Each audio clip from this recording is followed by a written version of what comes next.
who are crossing picket lines to either keep their jobs at Caterpillar or, like Kelly Michaels, who moved from Chicago to take a job at Staley. Did you used to be UAW? Yes, I was. Yeah. I work for a General Motors plant. It's closed. Byron Blackburn has been a union worker at Caterpillar for 21 years. So has Steve Walcher. Caterpillar can go anywhere in the world and build this product. And there's between probably 10 or 15,000 people an hour being born in the world. All of them are willing to work probably for less money than I make. We need protection too, and that isn't provided at this point, being a temporary scab. How does it feel to be a temporary scab? I have a family to provide for, so that's my biggest main priority. She is a corporate prostitute. She is prostituting her personal being to a corporation that would wipe her off the slate just as soon as look at her. Do you feel like you're fighting a losing battle? Oh, no. No, I think that we have fought this battle wisely, so for me, there's no loss. They can't beat me. One of the most powerful weapons in the new corporate arsenal is making it harder for unions to win. It's called outsourcing. Corporations, from car makers to Caterpillar, take work traditionally done by union workers in-house and farm it out to independent subcontractors, usually non-union, usually at lower pay. Gary Rogers is a big fan of outsourcing. He's put money into the Rochester Amherst hockey team with his profits from outsourcing. We do 40,000 of these a week. This goes into a Chrysler LH. This is the warhead that goes in the Maverick. That's the actual part that explodes. Oh, yeah. Rogers, no relation to TJ, is president of Jasco, a tool and die company. Another one of Jasco's customers is Caterpillar. What happens if one dimension is wrong? It's all got to be perfect. Jasco gets the job done for less money with highly trained workers whose skills generate solutions. We do all our own programming, setup, and everything ourselves on this machine here. So the responsibility is yours. Basically, yeah. And everyone, including instructor Doug Manella, is non-union. The third angle projection, do you see it? Our top tool makers and programmers and machine setup people make anywhere from $15 to $21 an hour. Unions argue their workers can compete with anyone, and they say without unions, non-union workers like Manella would be making less. Do you have a contract here? No, sir. If I came to work and Jasco wasn't here, I would roll my toolboxes across the street or down the street. I would probably have a job within a half an hour. This is our boot camp. And Manella eagerly offers advice to new workers about surviving in the ever-changing job market. You're on your own, baby. In this environment, there is no union, and nobody's going to give you a raise or a position just because you've been here for a long time. That's it. This is reality to the second power. That's my wife, Jan. Reality for the Griffins She's my best supporter, too. is living on strike pay of $60 a week, seeing jobs like his disappear and watching his union brothers waver. He's given me this optimistic face, but the day-to-day of this cannot be easy. No, it's not easy.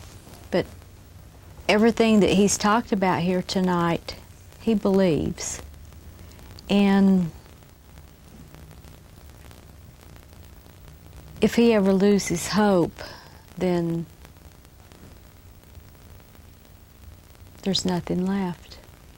Thank you for this food, and thank you for this day and all the blessings you've given us. In December, the Caterpillar strikers gave up and agreed to company terms.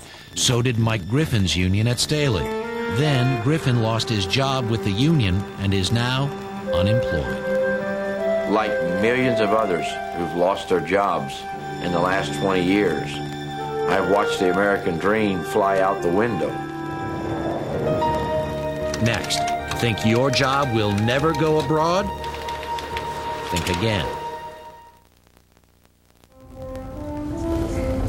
I want to be able to do real engineering and analysis offshore, in Bangkok, in Bandung, period. You remember T.J. Rogers, the Cypress semiconductor entrepreneur? I tried once to hold some American jobs that economically didn't have a right to exist, and I lost $20 million doing it until basically my board of directors and our investors said, thank you, stop now, and do what you have to do.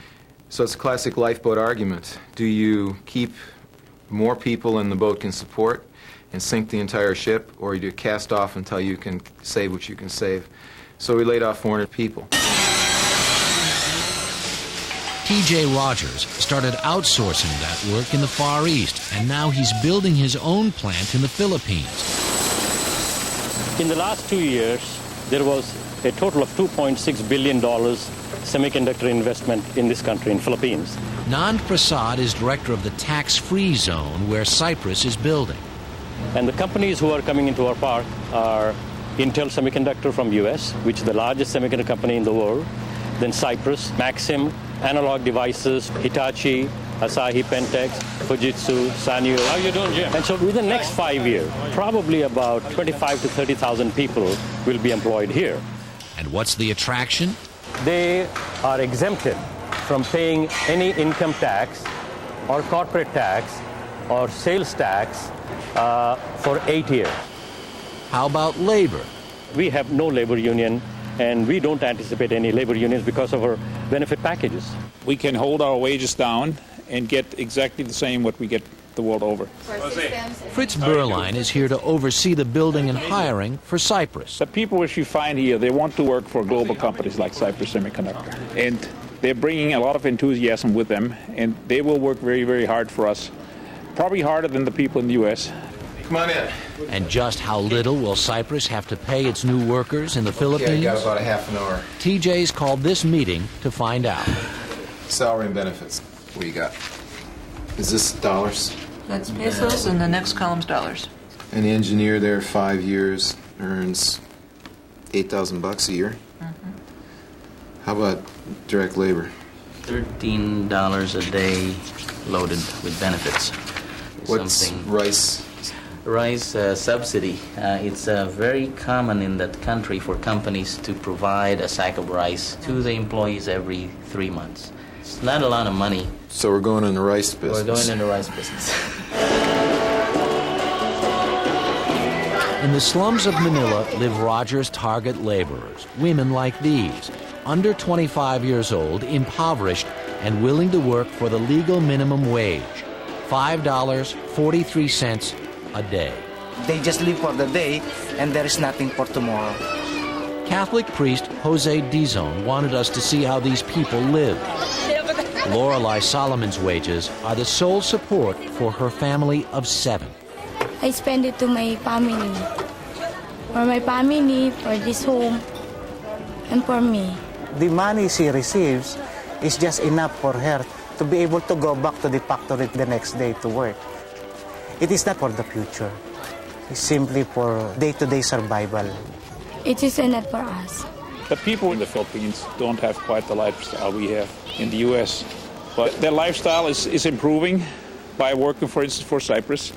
They're getting better wages, they're getting better education, we train them, and with training they have more opportunities to grow in their professions and grow in their monetary rewards. Cypress plans to pay laborers like Lorelei slightly more than the minimum wage. If they will have higher wages,